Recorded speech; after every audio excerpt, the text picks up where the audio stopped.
a related matter, and as you are aware, TAG recently conducted several controlled purchases of cocaine and heroin from James E. Brooks at a residence in Rome Township. As a result of those purchases, a search warrant was obtained this week and executed yesterday. At the time of execution of the warrant, bones that appeared to be human remains were located on the grounds of the property, including in a fire pit. A second search warrant was obtained thereafter, and investigators collected all relevant evidence all day and night yesterday. At this time, and very, very early in the investigation, Mr. Brooks has been charged in Western County Court with 4 counts of having weapons under disability, each of which is a third-degree felony. 1 count of tampering with evidence, a third-degree felony. 3 counts of trafficking in cocaine, each of which is a 5th-degree felony.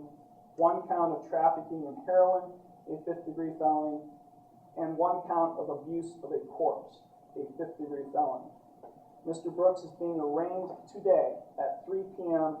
before the Honorable David A. Schroeder in Western County Court on those charges. It was an arrest warrant, and that was as a result of the 4 controlled buys. And then once in plain view, they saw what they saw, then we obtained the search warrant. First of all, it originated from this particular drug sweep throughout the county. We had learned through information by another police department that they were looking for some missing females that might have been involved with Mr. Brooks, which at that particular time we had already made an arrest regarding the drugs. So we stopped and we immediately got a property search warrant so we could search the area to see if we could locate possibly the missing females. We learned at that particular time that Mr. Brooks had a fire pit out in the back. That was part of the property search, and that's when we had located some what we thought was human remains, but we did not know. And that all that documentation and all that evidence that was gathered, along with BCI, who did a lot of the gathering of the evidence, and all the agencies that were there, for us to be able to present that to the BCI and the investigators in regards to finding out if in fact it was human remains, which we did find out it was, but at this time we don't know how many, if it's male or female, or if in fact it coincides with the missing juvenile and adult females that are missing in Warren, from Warren Police Department. We had found out through Warren PD, we communicate with all agencies that they had missing individuals. We knew that one of the individuals was last with Mr. Brooks, which spearheaded an additional search warrant that we had to get for the property, because we were looking for possibly the females that were missing. Was that 18-year-old Alicia Bell with Mr. Brooks? That's one of the ones that are missing.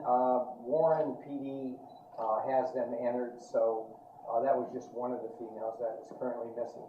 I believe we have one in Ashtabula City that has not came home too, so I think that person has been entered as well. Sure. We were aware through Warren Police Department that she was with Mr. Brooks on the time that they were investigating the missing person, which led us to the fact that since we did the drug search and she was with him, we were also helping Warren PD try to find out if in fact that female was at that residence. Sheriff, can you talk a little bit about how good of investigative work this is? Because you go to a house for drug activity, but you discover maybe another crime on top of that. Well, that's a good example on police agencies working together as a team. They had, of course, they enter missing people, but once we know that they're investigating the same person that we were involved with as far as the drug transaction, it creates a lot of information from other agencies as well as us. That helps in the investigation. Certainly what's the delay here now, and it's going to be a delay for a while, is the forensic that has to come back. And that's going to take some. What we retrieved as far as the evidence, what BCI pulled out, and the bone fragments, we don't know if it's going to be one or many, or male or female, or if in fact it's one of the missing parties that have been entered through Warren, or even in Ashtabula as far as that goes. The burden of proof is on us in regards to when we come to the conclusion and what we present in the court. So I won't reveal anything that Mr. Brooks had told us when we brought him in. Well, we have, I mean, there's several missing people. Sure. We're trying to communicate to everybody in this particular room. Along with us are the people that we know that might be affiliated with Mr. Brooks. There's a lot of missing juveniles and adults that are entered, and certainly, hopefully, the DNA will come up with one or many that can resolve the end of the road for the missing people. There's a lot of families that are involved here. And that's what we want to really be cautious about. The families are hoping that it's not one of theirs, but it gives them closure if it is. So, and that's what we're waiting for.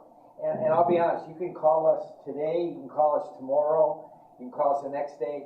We're not going to be able to know. We don't know anything more than what we're currently telling you right now.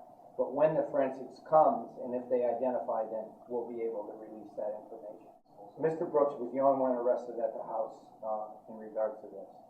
There were 3 people at the house during execution of the warrant. There was Mr. Brooks and 2 females.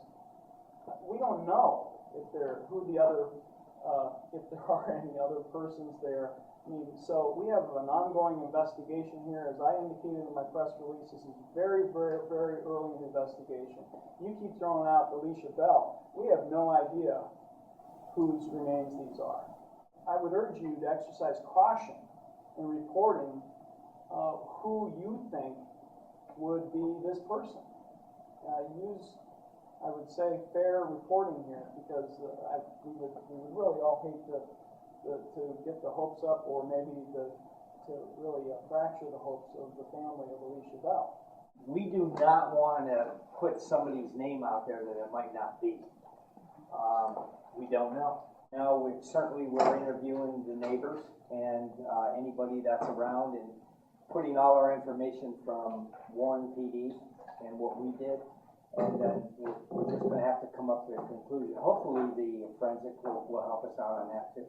Our Warren PD had made us aware that they had 2 missing, and we knew that they were investigating that particular area. In fact, they checked that house 2 weeks prior to the search warrant to yesterday when we first arrested him.